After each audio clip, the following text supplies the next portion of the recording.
हाय दोस्तों, आज हम लोग बिल्कुल बेसिक से इंग्लिश सीखेंगे। ठीक है, तो फर्स्ट ऑफ ऑल मैं I am going to tell you about letters. सबसे पहले हम लोग लेटर्स के बारे में जानेंगे आज। ठीक है, तो जो लेटर्स होता है लेटर्स, तो dear friends, letters divide in two parts. Letters को दो भागों में डिवाइड कर सकते हैं। फर्स्ट हमारा होता है वॉवल साउंड और सेकेंड हमारा होता है consonant sound. Consonant sound, okay. And total letters जो हमारे अल्फाबेट के लेटर्स होते हैं वो कितने होते हैं? 26 होते हैं। कितने होते हैं हमारे लेटर्स? 26 लेटर्स होते हैं। 26 लेटर्स हमारे होते हैं। ठीक है, और पहला हमारा होता है वॉवल साउंड और दूसरा हमारा होता है consonant sound. Okay, vowel sound क्या है? वॉवल साउंड है हमारा स्वर ध्वनि और कॉन्सोनेंट साउंड की हिंदी होती है व्यंजन ध्वनि। ठीक है, तो कॉन्सोनेंट व्यंजन ध्वनि हो गया और यहाँ पे वॉवल साउंड जो हमारा हो गया वो स्वर ध्वनि हो गया। तो स्वर कितने प्रकार के होते हैं? तो स्वर हमारे होते हैं 5 प्रकार के। कौन कौन होते हैं? तो ए, ई, आई, ओ, यू। कितने होते हैं? A, E, I, O and U. And rest of letters are called consonant. और बाकी के जितने भी अक्षर हमारे बच जाते हैं वो हमारे कहलाते हैं कॉन्सोनेंट कहलाते हैं, कॉन्सोनेंट साउंड कहलाते हैं। तो क्या बचा? अगर हम लोग 26 में से क्या कर दे, 5 को हम लोग क्या कर दे, घटा दे, तो हमारे पास कितने बचेंगे? हमारे पास बचेंगे 21 लेटर्स। तो यही 21 लेटर्स क्या कहलाते हैं? कॉन्सोनेंट साउंड कहलाते हैं। जैसे हम लोग यहाँ पे देख भी सकते हैं, ए हट गया, क्या बचा? बी, सी, डी, ई हट गया, एफ, जी, एच, आई हट गया, J, K, L, M, N, O, P, Q, R, S, T, U हट गया, V, W, X, Y and Z. So dear friends, ये जितने हमारे होते हैं B, C, D, F, G, H, J, K, L, M, N, O, sorry यहाँ पे जो ओ है वो तो हमारा वॉवल साउंड में है, तो ये हमारा ओ नहीं रहेगा। ठीक है, हो जाएगा हमारा B, C, D, F, G, H, J, K, L, M, N, P, Q, R, S, T, V, W, X, Y, Z. So यही हमारे क्या होते हैं? यही हमारे कहलाते हैं कॉन्सोनेंट साउंड। क्या कहलाते हैं? कॉन्सोनेंट साउंड कहलाते हैं। ओके गाइस, अब यहाँ पे देखोगे तो जो हमारा लेटर्स, ये तो कहा जाता है कि वर्ड्स क्या है, वर्ड्स की डेफिनेशन क्या होती है, वर्ड्स की डेफिनेशन क्या होती है, जो शब्द की डेफिनेशन क्या था, वर्ड क्या कहलाता है, वर्ड्स क्या कहलाते हैं। ठीक है, तो जो हमारा वर्ड होता है या वर्ड्स होते हैं, ठीक है, तो वर्ड जो हमारा बनता है वो group of letters, a group of letters create या मेक क्या वर्ड। अक्षरों के समूह से क्या बनता है? शब्द का निर्माण होता है दोस्तों। अक्षरों के समूह से क्या होता है? शब्द का निर्माण होता है, शब्द बनता है। ठीक है, और क्या होता है? और एक या एक से अधिक हमारे जो शब्द मिलते हैं। ठीक है, a group of words make sentence. ठीक है, यानी एक या एक से अधिक जो शब्द क्या करते हैं? आपस में मिलते हैं और क्या बनाते हैं? सेंटेंस बनाते हैं। क्या बनाते हैं? सेंटेंस बनाते हैं। सेंटेंस बनाते हैं, क्या बनाते हैं? वाक्य बनाते हैं। यानी शब्दों के समूह से वाक्य का निर्माण होता है और अक्षरों के समूह से शब्द का निर्माण होता है। ओके, अब यहाँ पे हम लोग देखेंगे कि शब्द भी जान गए और हम लोग जान गए कि वाक्य क्या कहलाता है। तो group of words sentence, okay, and group of letters what? Word. Okay, so अब हम लोग देखेंगे कि सेंटेंस है क्या। ओके, तो सेंटेंस को देखते हैं। Sentence, okay, sentence, okay, sentence हमारा। तो सेंटेंस क्या होता है? सेंटेंस भी दो पार्ट में हम लोग डिवाइड कर सकते हैं। We can divide of sentence into 2 part. हम लोग 2 पार्ट में हम लोग सेंटेंस को डिवाइड कर देते हैं। कौन कौन? एक हमारा सब्जेक्ट होता है, दूसरा हमारा प्रेडिकेट होता है। क्या होता है? सब्जेक्ट और predicate. Okay, subject and predicate. तो यहाँ पे देखेंगे प्रेडिकेट की हिंदी क्या होती है? विधेय होता है। क्या होता है? विधेय। प्रेडिकेट की हिंदी क्या होती है? विधेय होता है। और जो सब्जेक्ट है इसकी हिंदी क्या होती है, कर्ता। क्या कहलाता है, कर्ता कहलाता है। तो सब्जेक्ट यदि हम लोग doer action is called subject, ठीक है। तो यदि हमारा यहाँ पे ऐसे ही बोल सकते हैं कि जब हम लोग किसी का नाम लेते हैं, ठीक है, और उसे ऐसे सब्जेक्ट की तरह हम लोग रखते हैं, ठीक है, तो हम लोग सब्जेक्ट कहते हैं। या ऐसे भी क्लियर नहीं हो रहा है तो डेफिनेशन के अकॉर्डिंग हम लोग चलते रहेंगे, ठीक है। डेफिनेशन कहता है, क्या कहता है कि the first part of the sentence, the first part of the sentence is called the subject. And predicate का डेफिनेशन कहता है कि the second part of the predicate is called the second part of the sentence, sorry the second part of the sentence is called the predicate. यानी वाक्य के द्वितीय भाग को विधेय कहते हैं और वाक्य के प्रथम भाग को क्या कहते हैं, सब्जेक्ट यानी कर्ता कहते हैं, ठीक है। हम लोग कैसे अब पहचानेंगे कि हमारा कौन सा पार्ट प्रेडिकेट है और हमारा कौन सा पार्ट क्या है, सब्जेक्ट है, ओके। तो हम लोग एक एग्जांपल लेते हैं दोस्तों। एग्जांपल क्या है कि he goes to school, he goes to school, okay. तो यहाँ पे जो हमारा ही है वो क्या है, सब्जेक्ट है। क्या है, ही इज सब्जेक्ट। क्या है, हमारा सब्जेक्ट है, ठीक है। एंड इसके बारे में जो कुछ भी कही गई बातें होती हैं, ओके, वट एवर वी से, okay, about subject is called the predicate. यानी सब्जेक्ट के बारे में जो कुछ भी हम कहते हैं वही क्या कहलाता है, वही हमारा क्या कहलाता है, तो हमारा कहलाता है प्रेडिकेट कहलाता है। क्या कहलाता है, प्रेडिकेट। क्या कहलाता है, प्रेडिकेट कहलाता है, ठीक है। क्या कहलाता है, प्रेडिकेट कहलाता है। तो ये हमारा ही क्या हो गया, सब्जेक्ट हो गया। इसके बारे में जो भी कही गई बातें हैं वो हमारा क्या कहलाता है, प्रेडिकेट कहलाता है, ठीक है। और प्रेडिकेट की हिंदी क्या होती है, विधेय होता है। तो यहाँ पे एक चीज देखेंगे, थोड़ा सा इसको और बेहतर तरीका से बताया जाए, ठीक है। ये तो समझ में आ गया। अब हम लोग देखेंगे एक चीज कि जो हमारा सेंटेंस है, ठीक है, जो हमारा सेंटेंस है यहाँ पे था he goes to school, he goes to school था, ठीक है। तो यहाँ पे देखेंगे कि ही हमारा क्या था, सब्जेक्ट था। ही हमारा क्या था, यानी सब्जेक्ट था, ठीक है। और गोज टू स्कूल क्या था, प्रेडिकेट था। क्या था, प्रेडिकेट, ठीक है। तो कहीं कहीं पे क्या होता है, जब हम लोग 9th या 10th की इंग्लिश ग्रामर पढ़ते हैं तो वहां पे हमारा रिवर्बिंग आता है, ठीक है। तो वहां पे प्रेडिकेट भी आता है। तो प्रेडिकेट में हम लोग देखेंगे, ठीक है। तो प्रेडिकेट में क्या है हमारा, तो प्रेडिकेट में हमारा ऑब्जेक्ट भी हो सकता है और क्या हो सकता है, मेन वर्ब भी आ सकता है। यानी प्रेडिकेट में ऑब्जेक्ट या मेन वर्ब भी आ सकता है। अगर यहाँ पे मैं लिखूं कि you do not speak English, यहाँ पे एक सेंटेंस लिखा you do not speak English, okay. और मैं कहूं just speak out the predicate and subject in this sentence. इस वाक्य में क्या करना है, हमें प्रेडिकेट और सब्जेक्ट को क्या करना है, चूज करना है। तो दोस्तों पहले मान लीजिए एक सेंटेंस है, क्या है, एक सेंटेंस है। और मैंने बताया कि सेंटेंस का निर्माण कैसे होता है, तो group of words, okay, make sentence. यानी शब्दों के मेल से, शब्दों के समूह से या एक से अधिक शब्द मिलकर क्या करते हैं, एक वाक्य का निर्माण करते हैं। क्या करते हैं, एक वाक्य का निर्माण करते हैं, एक वाक्य बनाते हैं, ठीक है।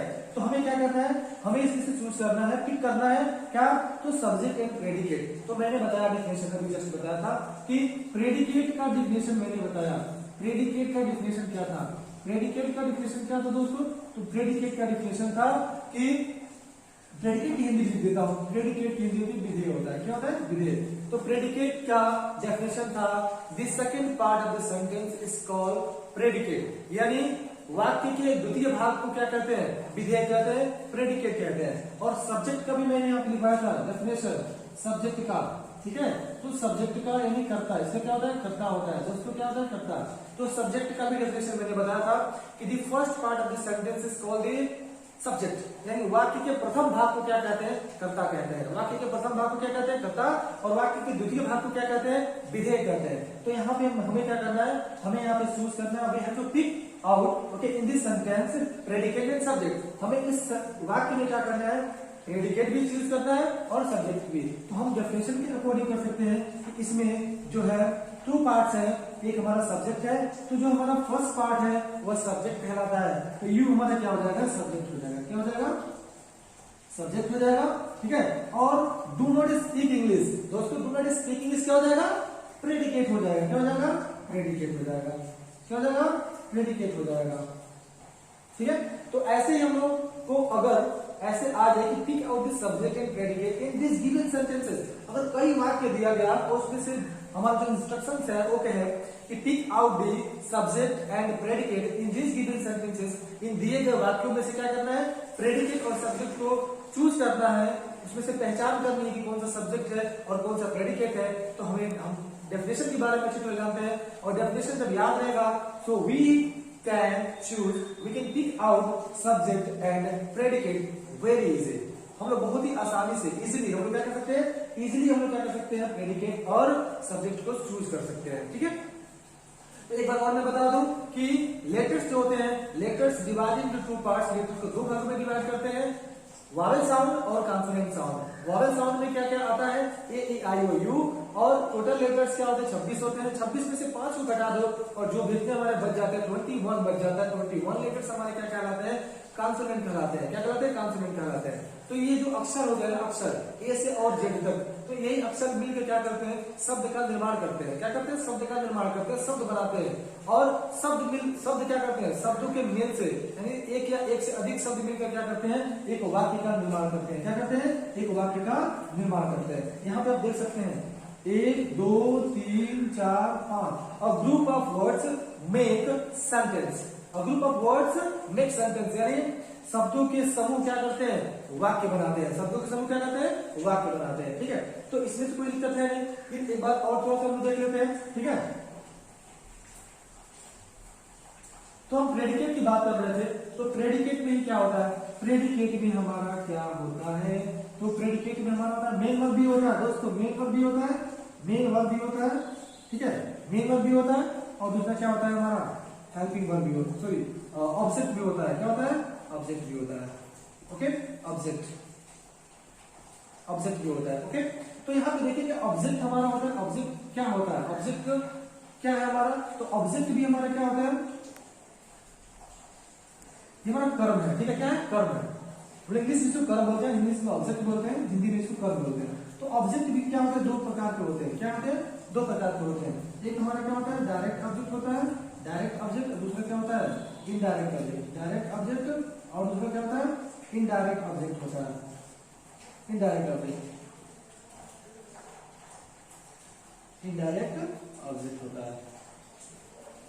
Okay, indirect object. ओके, तो यहाँ पे डायरेक्ट ऑब्जेक्ट और इनडायरेक्ट ऑब्जेक्ट है क्या, तो यहाँ पे देखेंगे कि जो इनडायरेक्ट ऑब्जेक्ट है वो क्या है, इनडायरेक्ट ऑब्जेक्ट हमारा है लिविंग थिंग्स कहलाता है। यानी जो इनडायरेक्ट ऑब्जेक्ट है, इनडायरेक्ट ऑब्जेक्ट के अंतर्गत लिविंग थिंग्स आती है, यानी सजीव वस्तुएं आती हैं। और डायरेक्ट ऑब्जेक्ट के अंतर्गत क्या आती है, निर्जीव वस्तुएं आती है। क्या आती है, निर्जीव वस्तुएं, यानी नॉन लिविंग थिंग्स आती है। ठीक है, अब यहाँ पे इनडायरेक्ट ऑब्जेक्ट में आप लोग समझ सकते हैं कि सजीव क्या, लिविंग थिंग्स की मैं बात कर रहा हूँ। तो लिविंग थिंग्स है क्या, जिसमें जान हो, जैसे मैं बोल रहा हूँ इसमें जान हो, जो एक जगह से दूसरी जगह गति कर ले। ठीक है, आप सजीव की बारे में बड़ी बात समझ सकते हैं।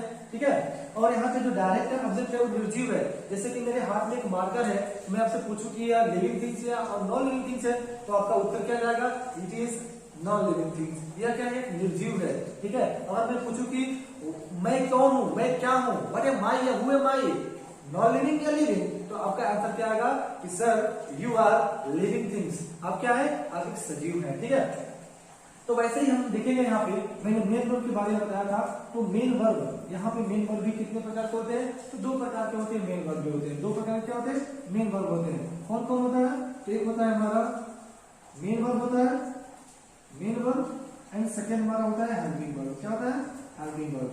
Okay, main verb and helping verb. Okay, तो यहाँ पे देखेंगे, अभी मैंने यहाँ पे ऑब्जेक्ट के बारे में बताया, तो मैं सोच रहा हूँ कि यहाँ पे क्यों नहीं क्लियर कर दिया जाए। ठीक है, कि डायरेक्ट ऑब्जेक्ट है क्या और इनडायरेक्ट ऑब्जेक्ट है क्या। तो मैं बताऊं कि मैंने अभी जस्ट बताया कि इनडायरेक्ट ऑब्जेक्ट है क्या, तो लिविंग थिंग्स है, और डायरेक्ट ऑब्जेक्ट क्या है, तो नॉन लिविंग थिंग्स है। जैसे अगर मैं कहूं कि it is a marker, it is a pen, it is a pen.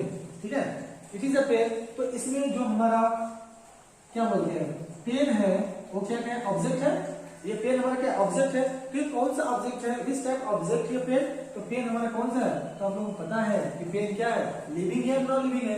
क्या पेन से बात कर सकते हो? बोलोगे कि तुम क्यों रुक रुक के चलती हो, क्यों नहीं सीधे चलती हो, ठीक है? तो ये कोई उत्तर नहीं देगा, पेन कोई उत्तर नहीं दे सकता है, बिकॉज यह एक निर्जीव वस्तु है। क्या एक निर्जीव वस्तु है? तो ये हमारा किसके अंतर्गत जाएगा?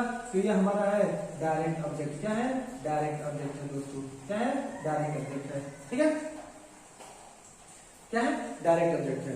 अगर मैं यहां पे कहूं कि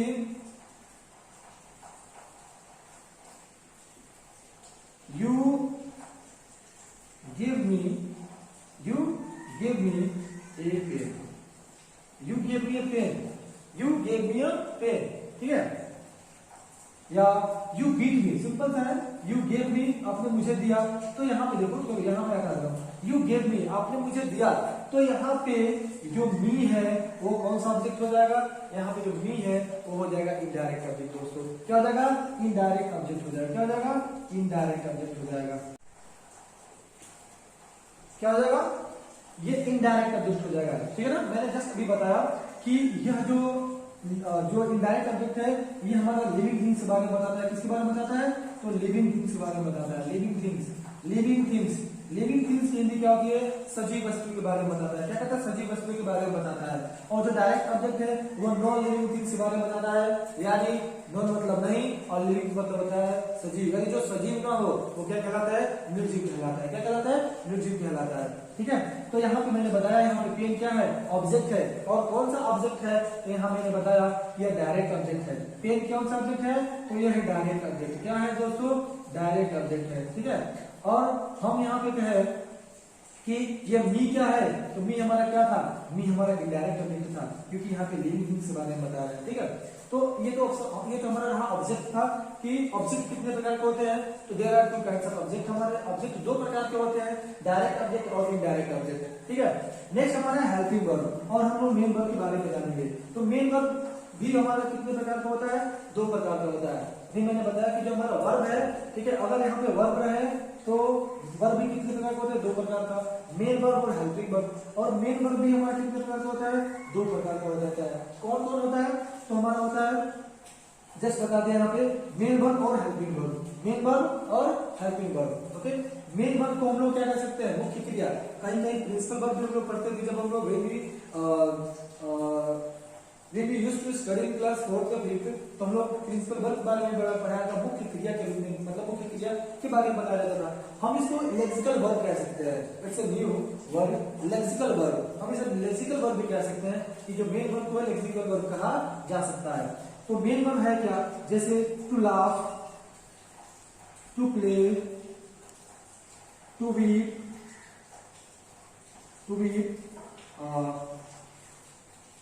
टू बीट, etc.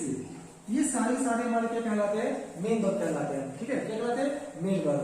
अब देखो यहाँ पे, अभी तो मैंने बताया मेन वर्ब मैंने बता दिया, हेल्पिंग वर्ब थोड़ा सा देख लो, ठीक है? तो हेल्पिंग वर्ब मैं मिटा दे रहा हूँ, ठीक है? हेल्पिंग वर्ब हमारा क्या है?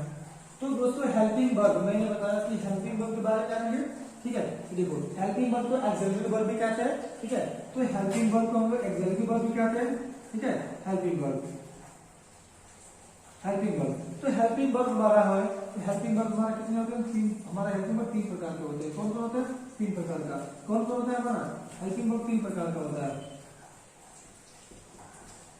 हेल्पिंग वर्ब तीन प्रकार। कौन कौन होता है? तो हमारा प्राइमरी वर्ब होता है, प्राइमरी वर्ब होता है, फिर हमारा क्या होता है? मॉडल वर्ब होता है, और तीसरा हमारा होता है मार्जिनल वर्ब। मार्जिनल वर्ब क्या होता है? तो प्राइमरी वर्ब, मॉडल वर्ब और मार्जिनल वर्ब। दोस्तों प्राइमरी वर्ब के अंतर्गत क्या क्या आती है? तो am is, are, was there, have, has, had, did not, did, जितने भी आते हैं, ठीक है? जैसे was, were, am, is, are, have, has, did, had, etc. ये सारे के सारे आते हैं हमारे प्राइमरी वर्ब के अंतर्गत आता है। कहाँ आता है? तो प्राइमरी वर्ब के अंतर्गत आता है।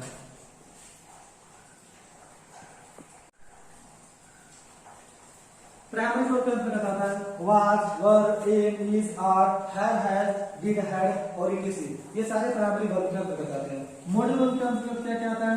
तो shall, will, should, could, can, could, etc, ये सब इसके अंतर्गत मॉडल वर्ब के अंतर्गत आता है। ठीक है, जैसे होता है can, shall, should, would, will, etc, ये सारे हमारे किसके अंतर्गत आते हैं? तो मॉडल वर्ब के अंतर्गत आते हैं। किसके अंतर्गत? मॉडल वर्ब के अंतर्गत आते हैं। ठीक है, नेक्स्ट हमारा है मार्जिनल वर्ब। तो मार्जिनल वर्ब के अंतर्गत क्या आता है? मार्जिनल वर्ब में आता है नीड टू और यूज टू। नीड टू भी आता है, नीड टू, यूज टू और डेयर आता है। क्या आता है? डेयर टू आता है, डेयर आता है, डेयर आता है। ठीक है, डेयर भी आता है। तो हमारा नीड टू, डेयर टू और यूज टू ये हमारे आते हैं मार्जिनल वर्ब के अंतर्गत आते हैं। ठीक है, तो ये हमारा रहा बस एक छोटा सा स्ट्रक्चर रहा इंग्लिश का, बेसिक कॉन्सेप्ट रहा, क्योंकि ये कहा जाता है कि we can't make a strong building without make a strong base. We can't make a strong building without make a strong base. अगर हमारी जो बेसिक कॉन्सेप्ट है, हमारा जो बेस है, और वो मजबूत ना रहे तो हम एक मजबूत छत का निर्माण नहीं कर सकते हैं। यानी जो हम जाके एडवांस पढ़ेंगे, एडवांस की स्टडी करेंगे, वो हमें समझ में नहीं आएगा दोस्तों। तो सबसे पहले हमें क्या करना है? अपने बेस को स्ट्रॉन्ग करना है, बेस को स्ट्रॉन्ग करना है। और मैं ग्रामर का हर एक पार्ट लेके आऊंगा, and as well as I will come back with the fabulous splendid words of English. Okay, English का अच्छे अच्छे शब्द भी लेके आऊंगा, और हम लोग उस शब्दों को इंग्लिश में क्या, इंग्लिश के सेंटेंस में यूज करेंगे, और we will try to make a communication in English with someone या with your friends. Okay, because we know very well that the importance of English, okay, increasing day by day in our village, cities, as well as we can say it's a global language. That's why it's spread all over the world. Okay. तो मैं एक बात बताऊं कि ये हमारे छोटा सा कॉन्सेप्ट रहा ग्रामर का। ठीक है, जिसे हम लोगों ने स्टार्ट किया था लेटर्स से स्टार्ट किया था, और लेटर्स डिवाइड हमने किया था वॉवेल में और कॉन्सोनेंट में। फिर हमने शब्द बनाया, सेंटेंस बनाया, और सेंटेंस का फॉर्मेट मैंने बताया। जो सेंटेंस होता है, सेंटेंस के 2 पार्ट्स होते हैं, प्रेडिकेट होता है, सब्जेक्ट होता है। फर्स्ट पार्ट को सब्जेक्ट कहते हैं, सेकंड पार्ट को प्रेडिकेट कहते हैं। उसके बाद प्रेडिकेट के अंतर्गत आता है हमारा मेन वर्ब भी आता है और ऑब्जेक्ट भी आता है। मैंने ऑब्जेक्ट के बारे में बताया कि there are 2 kinds of object. Object 2 प्रकार के होते हैं, डायरेक्ट ऑब्जेक्ट और इनडायरेक्ट ऑब्जेक्ट। इनडायरेक्ट ऑब्जेक्ट के बारे में बताया कि जो हमारी निर्जीव चीजें होती है वो डायरेक्ट ऑब्जेक्ट के अंतर्गत आती है, और जो सजीव चीजें होती है वो इनडायरेक्ट ऑब्जेक्ट के अंतर्गत आती है। ठीक है, और फिर उसके बाद मैंने बताया कि जो वर्ब था, वर्ब को भी 2 भागों में डिवाइड करते हैं, मेन वर्ब और हेल्पिंग वर्ब। मेन वर्ब हमारा जो होता है वो भी 2 भागों में डिवाइड होता है। ओके, मैं दोस्तों भी मेन वर्ब के बारे में बता सकता हूँ। अभी जैसे मैंने बताया हेल्पिंग वर्ब 3 भागों में डिवाइड होता है, प्राइमरी, मॉडल और मार्जिनल। तो वैसे दोस्तों मैं यहाँ पे मेन वर्ब के बारे में तो भी जस्ट मैंने राइट किया करके बताया नहीं था, लेकिन मैं बता दूं कि बेहतर होगा कि जो मेन वर्ब है, मेन वर्ब हमारा है, तो मेन वर्ब भी हम लोग क्या करते हैं 2 भागों में डिवाइड होता है। मेन वर्ब 2 भागों में डिवाइड क्या क्या है? तो हमारा होता है ट्रांजिटिव वर्ब होता है, ट्रांजिटिव वर्ब होता है, और होता है इंट्रांजिटिव वर्ब। ट्रांजिटिव वर्ब और इंट्रांजिटिव वर्ब होता है। ठीक है, इंट्रांजिटिव वर्ब। तो इंट्रांजिटिव वर्ब है क्या, ट्रांजिटिव वर्ब है क्या? तो मैं बता दूं कि ट्रांजिटिव वर्ब की हिंदी होती है सकर्मक क्रिया, और इंट्रांजिटिव वर्ब की हिंदी होती है अकर्मक क्रिया। तो सकर्मक क्रिया और अकर्मक क्रिया में बस एक ही चीज है कि जो अकर्मक क्रिया है यानी इंट्रांजिटिव वर्ब है वो अपना अर्थ पूरा करने के लिए ऑब्जेक्ट नहीं लेता है, और ये जो ट्रांजिटिव वर्ब है वो अपना अर्थ पूरा करने के लिए ऑब्जेक्ट लेता है। जैसे एग्जांपल के माध्यम से मैं समझा सकता हूँ कि I killed a lion, I killed a lion, मैंने एक शेर मारा। तो यहाँ पे जो किल्ड है वो कौन सा वर्ब हो जाएगा दोस्तों? ये हो जाएगा ट्रांजिटिव वर्ब, क्योंकि यहाँ पे ऑब्जेक्ट ले रहा है अपना अर्थ पूरा करने के लिए कि आई किल्ड, मैंने मारा। क्या मारा? तो यहाँ पे आ रहा है कि एक शेर मारा, तो ये अपना ऑब्जेक्ट ले रहा है, अपना सेंस ऑब्जेक्ट इसलिए ले रहा है कि मेरा जो सेंस है वो क्लियर हो जाए, तो इसलिए अपना ऑब्जेक्ट लेकर सेंस क्लियर कर लिया। तो जिस सेंटेंस में जो हमारा वर्ब है वो क्या करे? ऑब्जेक्ट ले अपना सेंस क्लियर करने के लिए, उसे कहते हैं ट्रांजिटिव वर्ब यानी सकर्मक क्रिया। और जो हमारा इंट्रांजिटिव वर्ब है ये क्या करता है? इसका जो वर्ब होता है वो ऑब्जेक्ट नहीं लेता अपना सेंस पूरा करने के लिए। जैसे कि ही किल्ड, उसने मारा, उसने क्या मारा ये पता ही नहीं चल रहा है क्योंकि ऑब्जेक्ट है ही नहीं है, तो इसका सेंस क्लियर नहीं हो रहा है। इसलिए हम जो किल्ड हमारा वर्ब है इसी को हम लोग कहते हैं इंट्रांजिटिव वर्ब। क्या कहते हैं दोस्तों? तो इंट्रांजिटिव वर्ब कहते हैं, इंट्रांजिटिव वर्ब। तो समझ में आ गया होगा कि सकर्मक क्रिया वह क्रिया है जो अपना अर्थ पूरा करने के लिए ऑब्जेक्ट के लिए कर्म को लेता है, और अकर्मक क्रिया वह क्रिया है जो अपना अर्थ पूरा करने के लिए ऑब्जेक्ट को नहीं लेता है। तो बहुत आसानी से हम लोग समझ सकते हैं कि अगर मैं यहाँ पे दो सेंटेंस राइट करूं कि you gave me a pen, you gave me a pen. अब यहाँ पे देख लो कि you gave me a pen या you gave pen to me, okay. तो you gave me a pen, यहाँ पे जो गेव है या क्लियर क्या कर रहा है, यहाँ पे दो ऑब्जेक्ट ले रहा है, एक हमारा डायरेक्ट ऑब्जेक्ट, सॉरी इनडायरेक्टली हमारा मी क्या हो जाएगा, इनडायरेक्ट ऑब्जेक्ट हो जाएगा, ठीक है, इनडायरेक्ट ऑब्जेक्ट हो जाएगा, और जो पेन है हमारा वो हो जाएगा डायरेक्ट ऑब्जेक्ट। क्योंकि अभी जस्ट मैंने बताया भूलने कोई वो नहीं है, जस्ट मैंने बताया अभी कि डायरेक्ट ऑब्जेक्ट के अंतर्गत हमारे निर्जीव चीजें आती हैं और इनडायरेक्ट के अंतर्गत हमारी क्या आती है, सजीव चीजें। यानी हमारा क्या सजीव है। और यहाँ पे जो गेव है वो कौन सा वर्ब है तो हम पता कर सकते हैं, ट्रांजिटिव वर्ब है, क्योंकि यह अपना अर्थ पूरा करने के लिए ऑब्जेक्ट ले रहा है। और यही कि मैं राइट कर दूं कि आई गेव, मैंने दिया, तो मैंने क्या दिया कुछ पता ही नहीं चल रहा है, इसलिए जो गेव है यहाँ पे वह इंट्रांजिटिव वर्ब हो जाएगा, यानी अकर्मक क्रिया हो जाएगा। ओके, तो एक ग्रामर का एक बस एक पार्ट था, एक ग्रामर का पार्ट था, बेसिक कॉन्सेप्ट था, इसे बताना बहुत जरूरी था। क्योंकि एक बार मैं उस सेंटेंस को एक बार और रिपीट करना चाहता हूं कि without make a strong base we can't make a strong building. और ये जो YouTube चैनल जो मेरा ये बना है, तो मेरा बस एक ही थिंकिंग है कि विचार, एक सोच है कि गांव की जो एजुकेशन का जो स्तर है, एजुकेशन का लेवल है, उसको उठाना, उसको बढ़ाना। क्योंकि शहरों में आप देख सकते हैं, शहर में एजुकेशन का माहौल ऑलरेडी बना हुआ है और गांव में एजुकेशन का माहौल बहुत कम है, क्योंकि बहुत कम ही लोग इंटरेस्ट लेते हैं एजुकेशन में, पढ़ने में। और घर के जो मतलब उनके पेरेंट्स हैं, उनकी भी जो व्यवस्था है, जो की इनकम है बहुत कम है, तो उसके अकॉर्डिंग भी या उसकी वजह से भी बच्चों की जो शिक्षा है वो अधूरी रह जाएगी दोस्तों। तो ये मेरा एक छोटा सा प्रयास है कि जो गांव के जितने भी लड़के हैं, जितने भी गांव के पेरेंट्स है, वो ये सपना देख रहे हैं कि मेरा भी बच्चा, मेरा भी लड़का एनडीए, सीडीएस या